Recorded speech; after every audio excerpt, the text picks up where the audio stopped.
Então, voltando lá do orfanato, o orfanato foi uma coisa terrível na minha vida. Eu apanhei muito lá. Até que eu arrumei uma amiga.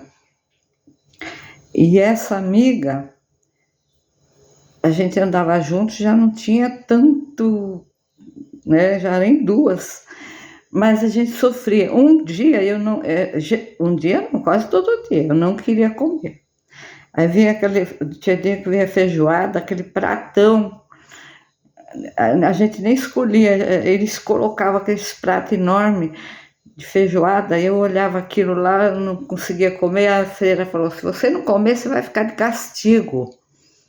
Aqui no refeitório, aquele refeitório, sabe, de antigo, aquela coisa enorme, aquela mesa enorme, aquelas cadeiras enormes, aquele monte de vidro que a gente olhava, via o pátio. Aí eu fiquei lá presa o dia inteiro, porque eu não queria comer. A feira voltou, você não comeu? Eu falei, não. Aí ela falou, você vai ver. Aí, quando foi outra vez, eu já não aguentava mais os maus tratos. Eu tive dor de dente, eu estava na aula.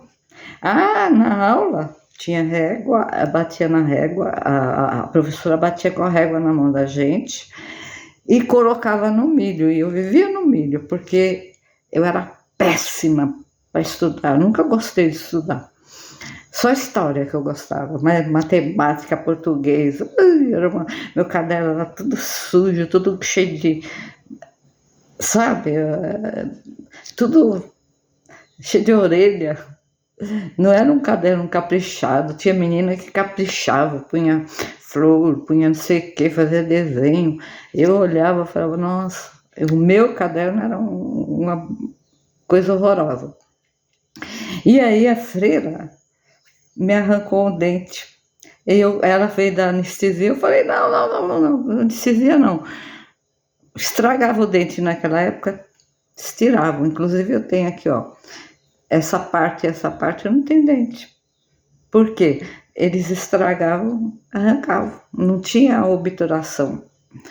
Era uma época triste. Para rico tinha, mas para pobre era arrancar e acabou. E aí eu saí chorando, sangrando. A mulher falou, não, vem cá, freira, vamos fazer curativo, não sei o quê. Eu saí correndo com sangue na boca, se escorrendo.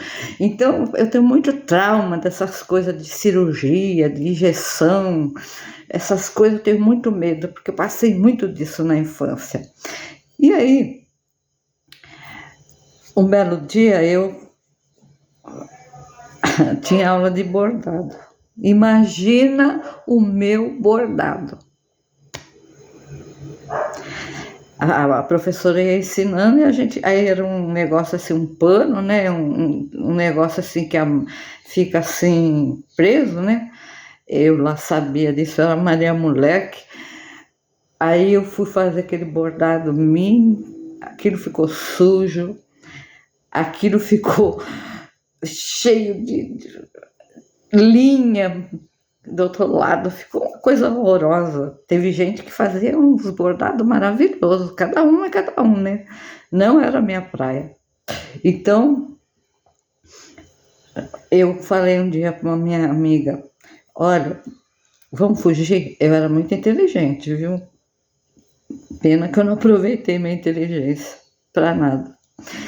Aí o que aconteceu? Eu falei, vamos fugir? Ela falou, vamos. Eu falei assim, olha, vem um caminhão. Aí eu fiquei tramando, né? Porque sabe por que eu quis fugir? Porque um dia a freira me botou de castigo, porque eu não quis comer lá na capela.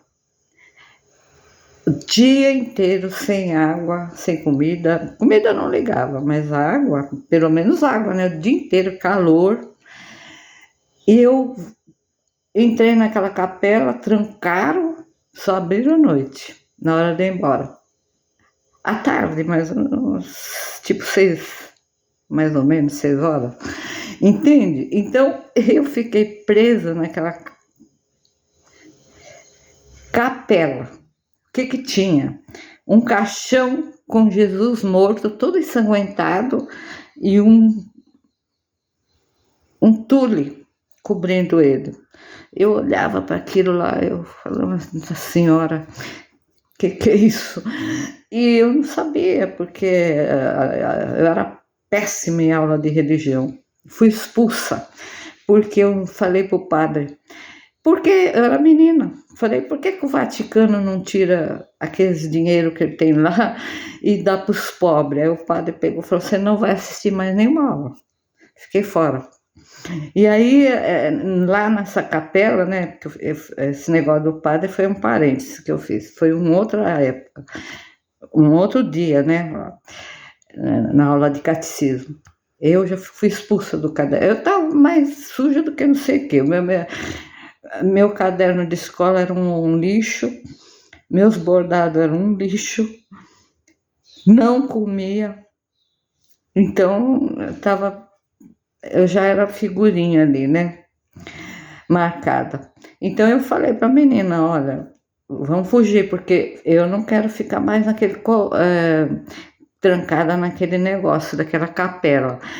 Era aquele monte de santo, sabe? Tudo nas paredes, o Santo Expedito, com um monte de flecha aqui, um negócio, tudo que é santo, sabe? E ninguém ali. E eu comecei a ficar com medo, comecei a gritar, e ninguém abria a porta para mim. Aquilo me deu um trauma tão grande, olha, de ver sangue, né? Porque Jesus, tudo escorrendo sangue, o santo, tudo lá com sangue, era pintura, mas ela sabia. Parecia que Jesus ia levantar, de tanto medo que eu tinha, eu vi ele levantar. Não vi ele. Era o medo faz a gente ver coisas, né? E eu não sabia que Jesus era bom, que seria uma maravilha se ele levantasse dali, né? Eu tinha medo, para mim era um defunto. Vou fazer o que? Era criança. E aí, eu peguei e combinei com essa minha amiga de fugir. Aí eu falei, vem um caminhão aqui, todo dia, dia tal, vamos ficar de olho no caminhão. Quando o caminhão chegou, olha a minha cabeça e olha o perigo. Nós passamos por baixo do caminhão, as freiras não viram a gente. A gente foi por trás, o caminhão era grande, caminhão que levava coisas, né, comida, tudo lá que precisava, né? Não sei. Aí quando a gente chegou na porta, não sabia nem pra gente onde ir correr. Sabe o que aconteceu? Foi bom, porque vai saber o que ia acontecer com nós duas na rua, sozinha, não sabia nem atravessar a rua, não sabia onde minha mãe trabalhava. Olha a mentalidade, ia para onde? Vem a Madre Superiora e as duas secretárias dela. Quando elas viram a gente, elas correram, pegaram a gente. Aí foi demais. Elas pegaram a gente pela orelha, levaram a gente numa sala. Vocês sabiam que tinha uma sala, não é só para mim, é para todo mundo. Uma sala de castigo para bater. E o chinelo não era um chinelo igual a da gente, que já dói, né? Era um chinelo grande feito de pneu, cheio de entranhas, né? Aí ela deu 10 chineladas na minha bumbum e no da menina. Aquilo doeu, que a gente ficou vermelho e inchado. Não conseguia assistir a aula depois sentada, não podia sentar. Aí quando minha mãe chegou e viu aquilo, mostrei para ela. Aí a minha mãe pegou e tirou de lá. Tirou de lá. E aí ela deixou eu aqui de novo.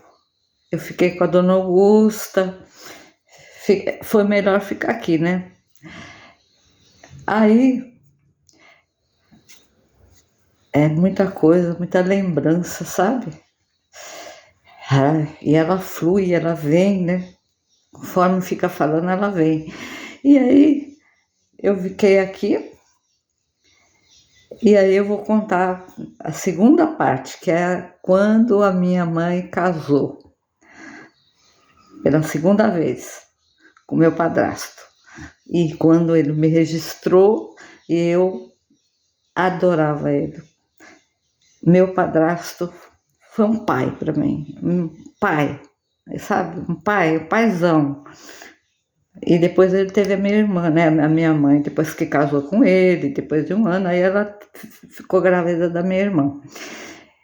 E aí ele foi registrar minha irmã e registrou eu também. Aí tirou Maria Aidê e ficou Roseli. Mas eu gostava, devia ter continuado com Maria Aidê. Aquelas me chamavam de Maria Aidê, eu não gostava. E aí vai vir outra história. Aí vem a história que é muito melhor. Agora vem uma história boa, né? Histórias tristes, mas agora vai vir que é a história com o meu pai. O que nós fizemos, venda, quitanda, eu junto com ele. Carroça, vender as coisas. Bom, eu vou contar no próximo vídeo. Tchau.